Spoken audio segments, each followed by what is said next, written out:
এই ধরনের ভিডিও কিভাবে এডিট করবেন চলুন আজকে আপনাদের সেটা শিখাই। এই ধরনের ভিডিও এডিট করা খুবই সহজ। প্রথমে আপনারা এইরকম ব্যাকগ্রাউন্ডের একটা ভিডিও নেবেন এবং পাশাপাশি এরকম একটা অভিনয় করছেন তার একটা ভিডিও নেবেন। তো ভিডিও নেওয়ার পরে ভিডিওর মেন কাজটা হচ্ছে আপনাকে মাস্কে যেতে হবে। মাস্কে যেতে হবে এবং মাস্কটা একটু লোডিং নেবে। দেখুন তা হরিজন্টালটাকে সিলেক্ট করবেন। করে আপনার এই ছবির সাথে মানে ভিডিওর সাথে এটা অ্যাডজাস্ট করে নিতে হবে। আপনি কোথায় দেখুন ওই যে মাথা তুলছেন এই জায়গাটা আপনাকে সিলেক্ট করে নিতে হবে এবং এখানে দেখতে হবে যে জায়গাটা সঠিকভাবে হচ্ছে কি না। তো যাই হোক মাথাটা আমি এই যে একটু উপরে উঠায় নিলাম। উপরে উঠায় নিয়ে মানে উপরে উঠায় নিয়ে একটু দেখতেছি মাথা আমি বেশি বের করব না, অল্প একটু এই যে হ্যাঁ এই পর্যন্ত নিলাম, এই পর্যন্ত, হ্যাঁ এই পর্যন্ত নিলাম। আচ্ছা এই পর্যন্ত নেওয়ার পরে দেখুন আমার মাথা কিন্তু হালকা করে দেখা যাচ্ছে। যাই হোক ওটা কোনো ব্যাপার না।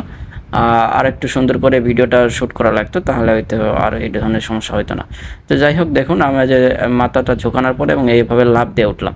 তো এই জায়গাটুকুর মধ্যে আপনাদের হচ্ছে একটা কি ফিম বা হচ্ছে এই সিস্টেমে কোনো কিছু করে নিতে হবে। তো আমি এটাকে কি ফিম দিয়ে অ্যাড করে নেব, তাহলে এটা একটা সুবিধা আছে। তো আমি একটু বারবার দেখতেছি কি করা যায়। দেখুন আমি একটু মানে টাইম নিচ্ছি এই বিষয়টাতে। এই যে দেখুন কি ফিম অ্যাড করে নিলাম। কি ফিম অ্যাড করে নিলে এবং এটা হচ্ছে শেষ পর্যন্ত আমি সরিয়ে নিব। সরিয়ে নেওয়ার পরে যে কি ফিম এটার সাথে অ্যাডজাস্ট করে নিচে নামিয়ে দিলাম। এটা হচ্ছে যাই হোক শেষের অংশটুকু। আর প্রথমের অংশটুকু এটা কি ফিম অ্যাডজাস্ট করা লাগবে হালকা একটু। ও আচ্ছা, এটা অ্যাডজাস্ট না করলে হবে। দেখুন এই যে হয়ে গেছে, হয়ে গেছে এখন দেখতে খুব সুন্দর লাগতেছে।